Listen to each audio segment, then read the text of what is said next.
天氣熱當然會出汗，但係如果隻手狂出汗就可能有病。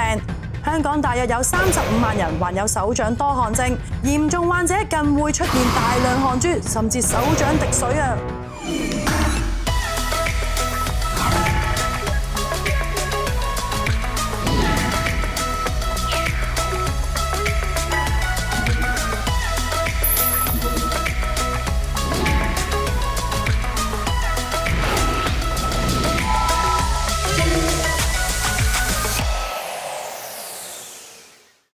手汗多咧，其實都幾影響生活㗎，尤其同人握手嘅時候咧，會好尷尬啊！如果係學生嘅話咧，寫字溫書可能張紙都會濕埋㗎。究竟點解咧雙手會無啦啦出咁多汗呢？今日我哋就討論一下手汗多到滴出水。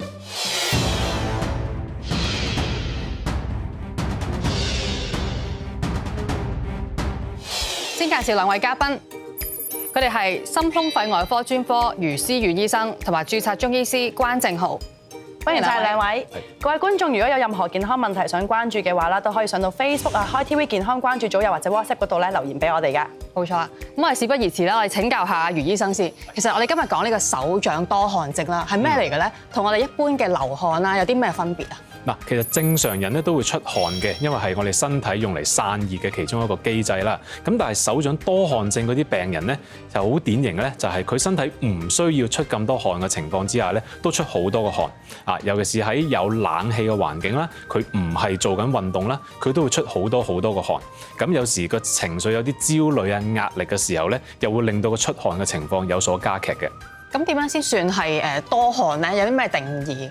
嗱，其實定義上嚟講咧，我哋都主要係靠問病人嘅個病史啦，睇下佢嗰個手掌出汗嘅情況啦。如果話要定義嚴重嘅話咧，我哋就要睇係唔係會嚴重影響到佢日常嘅一啲嘅生活嘅質素。嗱，譬如話佢嘅手多汗到唔夠膽同人握手，影響日常社交啦。佢去學生考試嗰陣時候，揸筆都跣手，整濕試卷啊，或者一啲賣保險從業員，佢去揸住啲保單或者揸住 iPad 嘅時候，跣手整濕啲文件。咁如果去到呢一個咁樣嘅程度咧，我哋就定義佢係一個嚴重嘅手掌多汗症啦。咁我想問下咧，有冇話小朋友會發生呢個問題啊？定係大人咧？定係即係會唔會大人突然間都有呢個問題咧？嗱，其實好典型地咧，個多汗症嘅發生嘅年齡咧，係比較上喺細個或者係去到青年時期咧已經開始有㗎。咁就一路去到佢大人嘅時期嚇，繼續有呢個多汗症嘅問題。嗱，只不過好多時佢哋未必為意佢個手掌多汗係一個問題，直至到佢開始要去讀書考試或者出嚟做嘢啦，佢先至發覺原來我手掌出咁多汗係嚴重影響咗佢嘅日常生活。關醫師啊，咁喺中醫嗰度點樣睇呢個即係手掌多汗嘅現象咧？會唔會係屬於邊類嘅病症啊？咁樣咧？其實咧有好多種中醫嘅體質都會導致嘅。咁總括嚟講咧，呢個汗症啦，中醫認為咧就係因為係腠理不固啦、陰陽失調啦，導致汗液外泄咁樣嘅。咁余醫生，我想問即係呢個手掌多汗症啦，有啲咩成因咧？會唔會係即係心理嗰啲因素啊？太緊張會唔會都出多啲汗啊？咁樣嗱，其實呢個多汗症原因係因為我哋身體嘅自主神經系統太過活躍。咁尤其是我哋嘅交感神經系統啦，咁就情緒啊嗰啲，佢唔係一個導致佢有呢個病嘅因素，但係佢會係一個加劇佢出汗嘅一個因素。頭先你又話咧，就應該唔係好關緊張事啦。咁會唔會有關遺傳事咧？即係如果屋企人有呢個病咧，會唔會可能小朋友都有機會多啲有呢個機會有病？其實係㗎，我哋醫學界已知道咧，嗱，原發性嘅多汗症咧係有一個遺傳因素喺度嘅。咁就文獻裏邊記錄咧都有2成幾至6成幾係有呢一個關聯性喺度嘅。咁關醫師，咁喺中醫嚟講啦，即係出汗、手汗啊，係咩原因咧？有冇啊？佢主要咧都係一個睇翻我哋唔同嘅體質啦。譬如咧有啲人係氣虛嘅，氣虛嘅話咧都會容易出汗啦。咁佢嘅人嘅特點咧就會好容易攰啦，同埋咧會比較容易感冒啊咁樣嘅。咁另外有幾種嘅，咁有一種咧就係感冒啱啱未好翻咧，其實都會嘅喎。代表咧我哋感冒啲皮膚咧嗰啲腠理唔識生翻埋啊，啲毛孔類似毛孔嘅未識生翻埋咁樣。咁嗰個人咧會經常好怕俾風吹咁樣嘅。咁仲有一種咧就係譬如話心火比較旺啲啦，咁嗰個人咧就會好容易煩躁嘅。又係一種出汗嘅原因啦。仲有一種咧就係心血虛嘅類型啦。咁呢一種嘅人咧，佢就會好容易個心會卜卜卜卜跳啦，夜晚都瞓得唔係咁好咁樣。咁最後一種咧就係叫肝膽濕熱嘅人啦。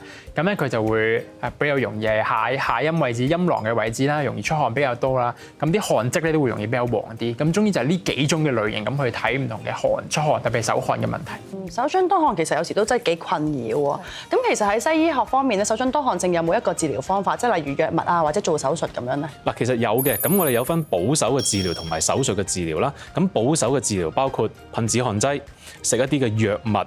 用一啲微電流嘅方法去改善個手汗，或者係定期注射肉毒桿菌素。咁但係呢一啲嘅方法咧，因為佢係比較保守，咁所以佢嗰個成效咧比較上冇咁確保，同埋要反反覆覆咁樣去做。咁如果係話要想好杜絕個手掌出汗嘅問題，可以盡量爭取永久啲嘅咧，咁就係要靠做一個微創嘅手術啦。我哋叫佢做胸腔鏡嘅交感神經鏈嘅切除術。唔好意思，我想問問，你頭先話噴止汗劑可以噴手掌㗎？可以，即係咁樣用嚟止汗。係啦，但係止汗劑就我諗有用過止汗劑經驗，可能都知道其實唔係隻止汗劑都真係咁有效可以止到汗。尤其是如果多汗嘅時候咧，有機會根本上你一出汗出得多，已經洗走晒你啲止汗劑啦，咁佢就變得更加無效啦。係咁噴，不過都試下好多冇嘅，即係先握手嘅時候好尷尬㗎嘛。宴會之前就噴一噴隻手，係咯，咁就冇汗啦。如果又問下關醫師啦，咁中醫方面啊，有啲咩治療方法咧？會唔會可能需要針灸啊、針下隻手咁樣嘅咧？嗱，中醫嘅話有針灸同埋食藥啦。咁針灸嘅話咧就唔需要針隻手嘅，我哋最主要咧係採取一個全身嘅調節作用啦。咁啊包括咧係啲調節氣機嘅穴位啦，包括係合谷穴啊、太沖穴啊，甚至足三里穴等等咁樣啦。咁如果食藥嘅話咧，就根據翻頭先嗰幾個類型嘅體質去做啦。譬如如果氣虛嘅就玉屏風散啦，濕熱嘅就龍膽瀉肝湯啦，心血虛嘅或者心陰虛嘅話咧就當歸六黃湯啦等等。我哋就會俾個中醫師根據翻頭先講嘅佢有手汗之餘嘅其他症狀，睇佢症型咧，咁去判斷用咩內服啊、內服中藥同埋針灸嘅方案咁樣咯。相信啊手掌多汗症呢方面咧，大家都仲有好多問題想請教兩位。我哋休息一陣，轉頭翻嚟繼續傾下。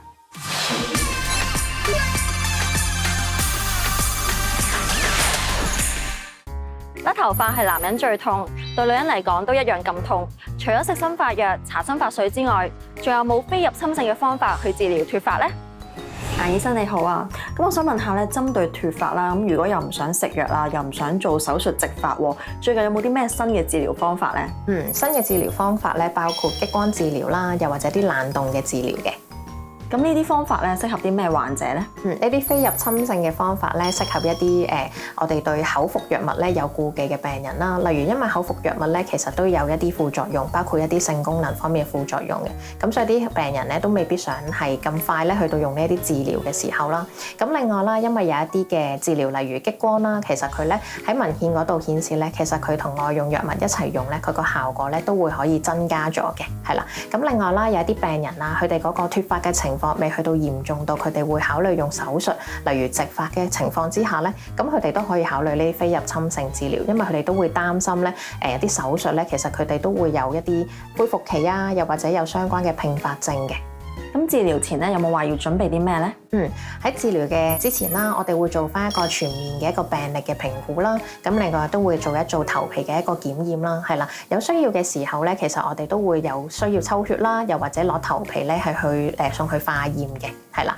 咁喺一個完整嘅臨床檢查咧，其實我哋都會用放大鏡或者係頭皮嘅鏡檢啦，去到睇翻咧頭皮嘅健康狀況、頭髮嘅密度啦、粗幼度啦，又或者咧佢嗰個狀態啊，咁去到評估翻咧佢係屬於邊一類型、咩原因嘅脫髮咧，去到制定相關嘅一個治療嘅一個方案。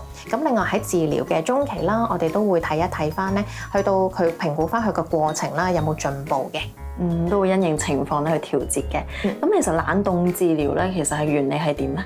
呢個冷凍治療咧，其實我哋就喺頭皮嗰度即刻做翻一個降溫啦。咁呢個降溫咧會令到我哋有血管收縮嘅，隨之而嚟咧就係個急速嘅血管擴張。呢個血管擴張咧就會引發咧一個促進血液循環以內咧嘅機制嘅，係啦。咁呢一個血液循環其實都會幫到我哋頭髮嘅生長嘅。咁另外啦，其實咧呢個冷凍治療啦，其實都會有咧去到平衡翻我哋個免疫系統啦，係啦。咁包括一啲 T 細胞以內嘅一啲機制，例如斑禿呢一啲情況咧，其實都會有幫助嘅。咁個療程係點樣咧？有冇話要做幾多次啊？咁樣我哋用翻個凍槍啦，喺表皮嗰度啦，會加凍嘅，係啦。咁就每一個療程咧，我哋大概咧1個星期做2次，係啦。咁呢個治療咧，我哋睇翻一啲文獻臨床數據咧，其實對於斑禿嘅改善咧都過60%㗎。